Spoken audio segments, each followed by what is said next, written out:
अस्सलाम वालेकुम। आखिर लोग हमें क्यों छोड़ जाते हैं? शायद ये इस सदी का सबसे बड़ा सवाल है और हर कोई इस सवाल के जवाब की तलाश में है। आप किसी इंसान के करीब हुए, आपने उससे उम्मीदें वाबस्ता की, चाहे वो आपका महबूब है, चाहे वो आपका दोस्त है, चाहे वो कोई भी रिश्तेदार है, और वो शख्स आपकी उम्मीदों पे पूरा नहीं उतरा, उसने आपका दिल तोड़ दिया। बिल्कुल इसी तरह जिस तरह के एक मेज़ के किनारे रखा हुआ गिलास गिर के टूट गया। तो अब हमने ये देखना है कि मेज़ के किनारे रखे हुए गिलास का टूटने में कोई कसूर है या ग्रेविटी का गिलास को तोड़ने में कोई कसूर है? यकीनन नहीं। गिलास टूटने के लिए बना है। ग्रेविटी जो है वो चीज़ों को नीचे खींचती है, तो कहीं गिलास को किनारे पे रखने वाले का कसूर तो नहीं? अगर हाँ, तो फिर जो लोग हमारी उम्मीदों पे पूरे नहीं उतरे उनका क्या कसूर है? कहीं कसूर हमारा तो नहीं? तो अल्लाह ताला कुरान मजीद में इस बारे में सूरह बकरा में फरमाता है कि जो कोई शैतान को ना माने और अल्लाह ताला पर ईमान लाए तो उसने एक बड़ा मजबूत सहारा थाम लिया है, और एक ऐसा सहारा है जो कभी ना टूटने वाला है, और अल्लाह ताला हर चीज़ को सुनने और जानने वाला है। ये आयत हमें बताती है कि असल उम्मीदों को वाबस्ता करने की ज़ात अल्लाह ताला की ज़ात है। दुनिया में हर चीज़ आर्जी है, बल्कि लफ्ज़ दुनिया का मतलब ही आर्जी और नाक़िस है। तो अगर आप इंसान से उम्मीद वाबस्ता करते हैं तो उसकी मिसाल इसी तरह है कि आप कंक्रीट की दीवार में मुक्के मारना शुरू कर दें और आप सोच रहे हो कि मैं इस दीवार को उठा दूंगा, तो यकीनन ऐसा नहीं होगा, सिर्फ आपके हाथ ही टूटेंगे। पर यहाँ एक सवाल पैदा होता है कि आखिर हम इंसानों से उम्मीदें वाबस्ता कर ही क्यों लेते हैं? तो मेरे भाइयों, अल्लाह ताला ने इंसान को जन्नत के लिए तख्लीक किया और इस दुनिया में हम सिर्फ और सिर्फ आर्जी तौर पे आए। तो हमारी फितरत में अल्लाह ताला ने ये चीज़ रखी कि हम मुस्तकिल चीज़ें चाहते हैं। हम चाहते हैं कि ये दुनिया भी जन्नत बन जाए। हम चाहते हैं हम कभी बूढ़े ना हो, इसलिए हमने प्लास्टिक सर्जरी दरियाफ्त की, हमने जो है वो क्रीमें ईजाद की, हमने कॉस्मेटिक ईजाद किया, मेकअप ईजाद किया।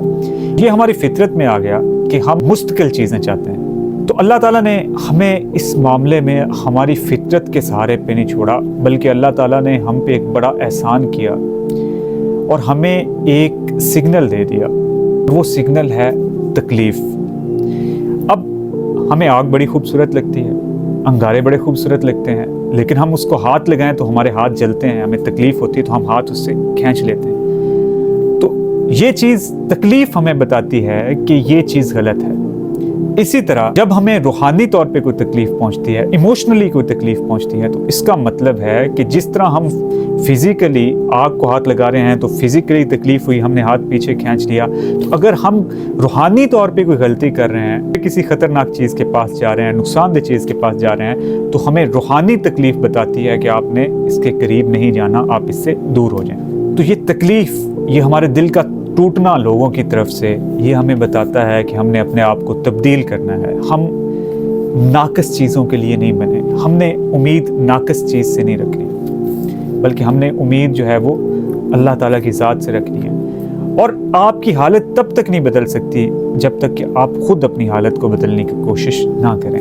इंसानों के साथ हमारी इस वाबस्तगी की एक बहुत बड़ी वजह यह है कि हम समझते हैं कि शायद सिर्फ मालो दौलत और मटीरियल चीज़ें ही दुनिया का हिस्सा है। हम ये समझते हैं कि शायद इंसानी तल्लुकात, हमारे इमोशंस, हमारी यादें, हमारी वाबस्तगियाँ ये दुनिया का हिस्सा नहीं है। लेकिन ज़रा सोचिए कि अल्लाह ताला कुरान मजीद में ये क्यों फरमाता है कि तुम्हारी औलाद, तुम्हारी बीवियाँ, तुम्हारे माल तुम्हारे लिए फितना है? आखिर मालो दौलत के साथ औलाद और बीवियों का जिक्र क्यों है?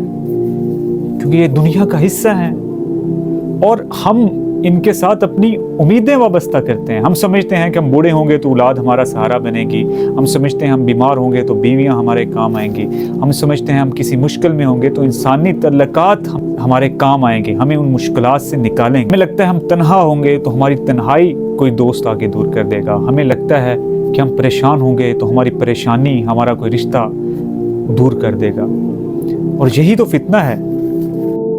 तो हमने करना क्या है?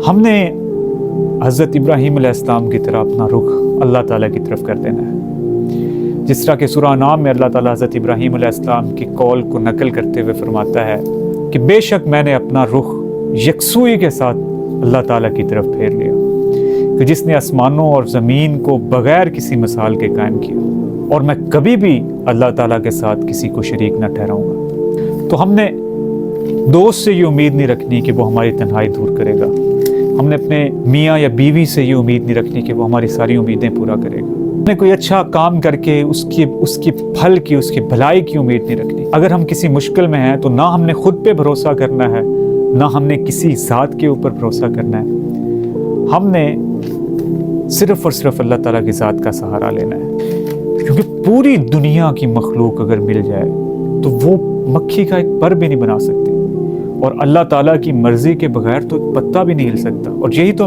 ہمارا ایمان ہے۔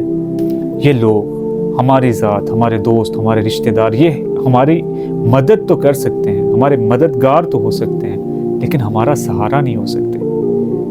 تو ہماری وابستگیاں صرف اللہ تعالیٰ کی ذات کے ساتھ ہونی چاہیے، اور ہم نے ان لوگوں میں شامل نہیں ہونا جس کے بارے میں اللہ تعالیٰ قرآن مجید میں فرماتا ہے کہ اور وہ لوگ جو ہم سے ملنے کی امید نہیں رکھتے اور جو دنیا کی زندگی سے خوش اور مطمئن ہو گئے ہیں اور ہماری نشانیوں سے غافل ہیں، تو ہم نے ایسے لوگوں میں شامل نہیں ہونا۔ ہم نے اللہ تعالیٰ کی ذات پہ کامل ایمان رکھنا ہے، ہمارا بھروسہ اللہ تعالیٰ کی ذات پہ ہونا چاہیے۔ اگر ہمارا بھروسہ اللہ تعالیٰ کی ذات پہ ہوگا تو ہمارا دل کبھی بھی نہیں ٹوٹے گا۔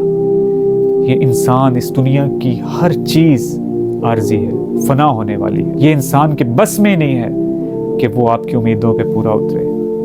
اس نے یا تو آپ سے دور چلے جانا ہے یا اس نے موت کا شکار ہو جانا ہے۔